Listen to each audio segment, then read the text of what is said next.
Have you ever been asked to finish a sentence? My favourite childhood memory is, or something more serious, when my cat died, I felt something. A year or so before Jesus was crucified, he asked his disciples what other people thought who he was. And they gave some answers, and then he said, "But who do you say I am?" And it was kind of like Jesus saying to his disciples, "Finish this sentence for me. Jesus, you are..." Peter, as the natural spokesman for the group, spoke up, and Peter's answer was, "You are the Christ, the Son of the living God." Incredibly precise in his answer. Today, I want us to think about the centurion, the Roman centurion at the foot of the cross. What did he say about Jesus? And in our reading, which we just had read to us, it sort of says all the soldiers said the same thing, but because it's emphasised in the other Gospels that was a centurion, maybe he said it first and the others followed. Maybe he spoke for everyone on, all the soldiers on their behalf. But I'm going to focus on the centurion, and I'll keep referring to the centurion. In our reading, down in verse 54, so that's Matthew 27, verse 54.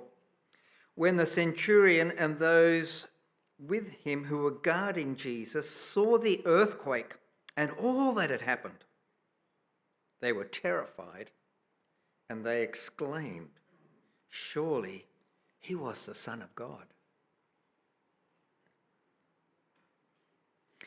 That's the New International Version. In some other Bibles, you might have, if you've got a different translation, it might say, "Surely he was a Son of God, a Son of God." And you might wonder why we find some differences in the wording in different English Bibles, because there's a big difference between a Son of God and the Son of God. So what's going on? Well, firstly, let me just explain the text a little bit. There's a missing word in the Greek text in the original, and the missing word is "the." It's not actually there. It's the article. It's missing. The Apostle Peter said, "You are the Christ, the Son of the living God," and there can be no question as to what he meant when the is there. But when it's not there, there's room for a little bit of doubt as to what the speaker is saying. So it's possible that the centurion was just saying something more like, "Wow, this guy was special." It's possible to interpret it that way because the "that" is missing. A second reason why some people maybe back off on what the centurion is saying is in Luke's report. In the Gospel of Luke, the centurion is recorded as saying, "Surely he was a righteous man," or "this man was righteous." Maybe Luke, when he was investigating and interviewing people who were there, got the sense of, this is kind of what the centurion meant. He wasn't making the same kind of statement as Peter.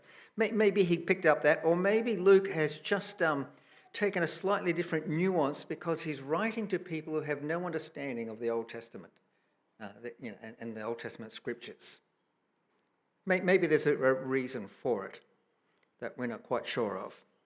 But I'm not a champion at Greek or anything else, but a very simple, valid translation gets around all those problems, and some Bibles have this. It can simply be said, "This man was God's son." No need to get caught up in whether there's a "the" or an "a." This man is God's son. Straightforward, simple translation. And as we think of what the centurion said, I want us to think a little bit about what he witnessed before he said that. And I'm going to pick up 6 things. There's more, But just six things for us to think about this morning. One, he would have seen Jesus up on the cross look down at his mother. And next to his mother was the Apostle John and a few other of the followers of Jesus amongst the crowd. And Jesus looks at his mother and he says, "Woman, this is your son." And he looks at John and he says, "This is your mum." So here's Jesus on an instrument of torture. And he takes time out to make sure that his mother's cared for. And he's not just on an instrument of torture. We've just read how he was mistreated. He was up all night, going from this court to that court. He got 40 lashes, which is an incredibly violent thing. He's been mistreated, he's been abused, and now he's on the instrument of torture, and he's looking after his mum. The centurion would have seen that, and it would have impressed him. There's something about this man that's impressive. Secondly, the people in the crowd, some of them were just curious onlookers to see what would happen. Maybe they thought something dramatic would happen and he would defeat all the soldiers or something. But there were people in the crowd laughing at him. There were people in the crowd yelling insults at him. And there were people in the crowd who were there to make sure that he was dead. And Jesus says, "Father, forgive them. They don't know what they're doing." And maybe he's including the soldiers who are dividing up his garments. "Father, forgive them. They don't know what they're doing." I'm sure the centurion may have heard people on other crucifixions, on crosses, cursing God. Maybe the centurion heard other people being crucified expressing regrets for the crime that they committed. Or if there were political crucifixions, rebels against Rome, maybe the centurion would have heard people cursing Rome and cursing the soldiers in defiance. But I don't think he would have ever heard someone say, "Father, forgive them. They don't know what they're doing." Or again, he would have heard the conversation Jesus was having with one of the other thieves on the cross. And he hears Jesus comforting one of them, one of these other dying men. Because one of these other dying men comes to the realization that Jesus is the Christ. And he comes to faith while he's on the cross. And Jesus says to him, "Today you will be with me in paradise." Now here's an innocent man dying on a cross. He was falsely accused, and the courts rushed everything and broke their own rules just to make sure that they could get him crucified before Passover. And basically, the leaders, the religious leaders, all they wanted was a government-sanctioned assassination of Jesus. That's what they were after. So here's an innocent man on the cross talking to a man who's a criminal. And he's concerned about his spiritual well-being. That's astounding. These were astounding conversations that the centurion, the Roman centurion, would have witnessed.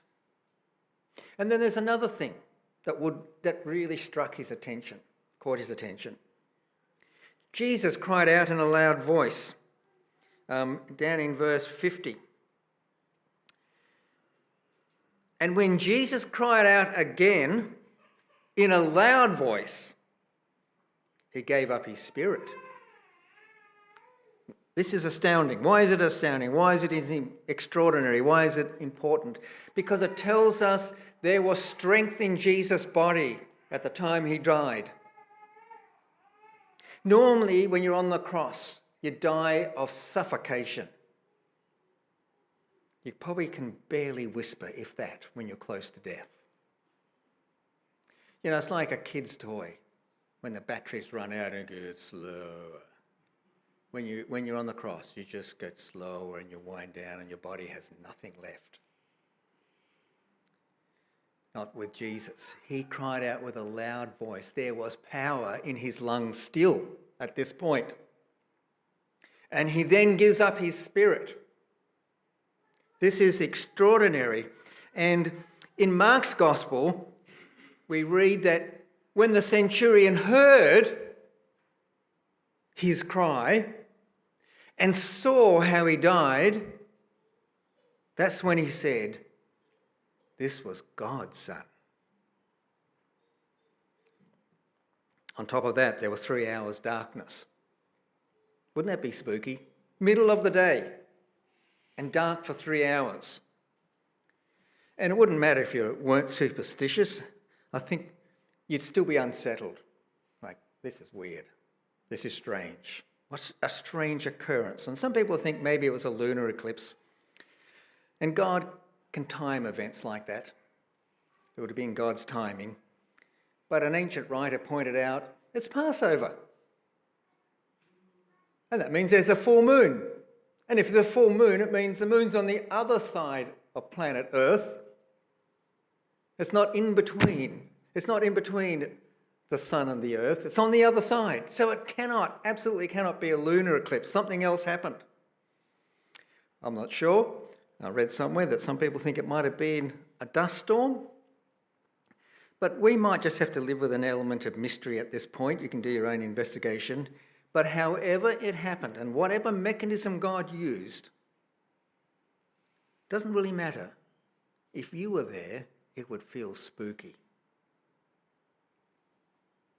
And isn't it interesting? Jesus said at one occasion, I'm the light of the world. And as he's dying, there's darkness on the land. Think about that. Not only was there 3 hours of darkness, there was the earthquake. Earthquakes happen in that area, so that's not unusual. And there's another one on Sunday morning, which, according to Matthew's reckoning, it seems like it was more violent, the one on Sunday morning. The aftershock was stronger than the one that happened on the Friday. What I want you to do is notice the timing of the earthquake. So there's darkness and then there's earthquake. Verse 50, I'll read again. And when Jesus had cried out again in a loud voice, he gave up his spirit. At that moment, the curtain of the temple was torn in two from top down to bottom, and the earth shook and the rocks split. Verse 54, when the centurion and those who were with him guarding Jesus saw the earthquake and all that had happened, they were terrified and exclaimed, surely he was the Son of God. The more I think about what's written in the three Gospels, and the more I kind of say, what was it like to be there? The more I think about it, the more I analyse it, the more I'm confident that the centurion is saying something way more than, boy, he was special. The more I think about it, the more comfortable I am in thinking that he's saying something more than, oh, he must have been some kind of son of God. I think he's saying something more than that. So I'm really comfortable with the simple translation, surely he was God's son. Let me read a little cross-reference in Luke. I'm just going to turn to Luke 23. And this is how Luke records what happened at the end. Verse 47. The centurion, seeing what happened, praised God and said, surely this was a righteous man. When all the people who had gathered to witness this saw what took place, they beat their breasts and they went away. He praised God. That's saying something big. He gave praise to God in heaven for Jesus. And the sightseers, whatever reason they were there for, they beat their breasts and they dispersed. Something happened to the sightseers. They were touched by what happened. So what about you? What about me? Does knowing about all these things move you? Are you touched in some way when you think about what happened to Jesus? Are you touched in your heart? Now, all this happened on the Friday. And what the centurion said was on the Friday. What do you think he would have said on the Sunday? Now, being the centurion is high up. He would have had to talk to the guards who were looking after the tomb of Jesus, the guards who were terrified when the angel came down and they were paralysed with fear. They would have had to report back to him. What do you think he might have said when he heard their story? What do you think he would have said on the Sunday? Maybe he would have said, surely this is, not was, this is God's Son. The events of Friday look different when you know what happens on the Sunday. It looks clearer. And we can speculate. I can speculate about what he might have said on the Sunday, but in the end, it doesn't matter what he said on the Sunday.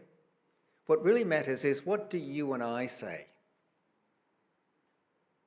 Because we live this side of Sunday. We know what happened on Sunday. What do you and I say? Surely he is. How do you finish that sentence? What do you say?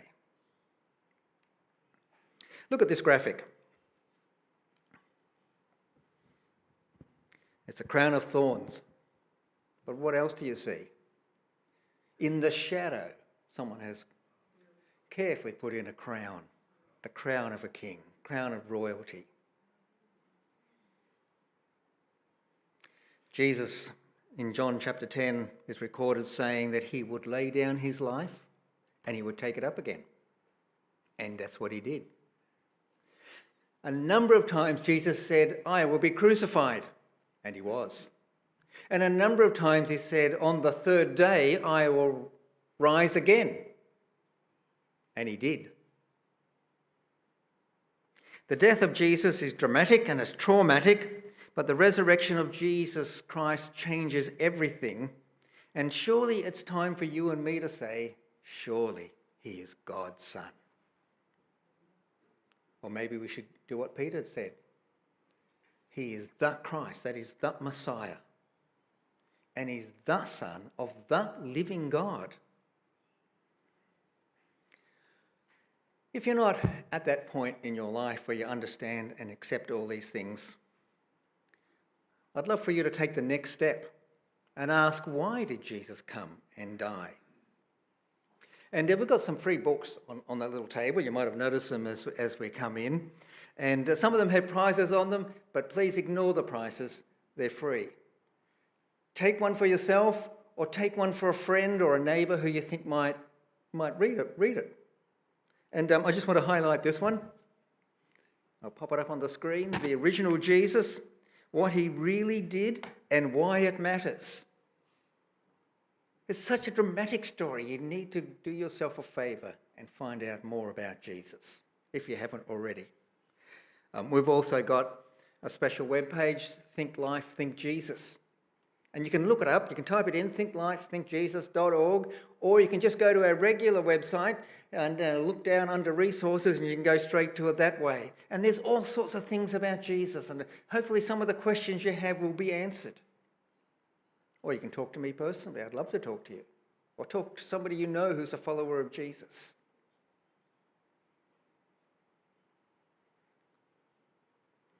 How do you answer? How do you finish that question? Surely he is.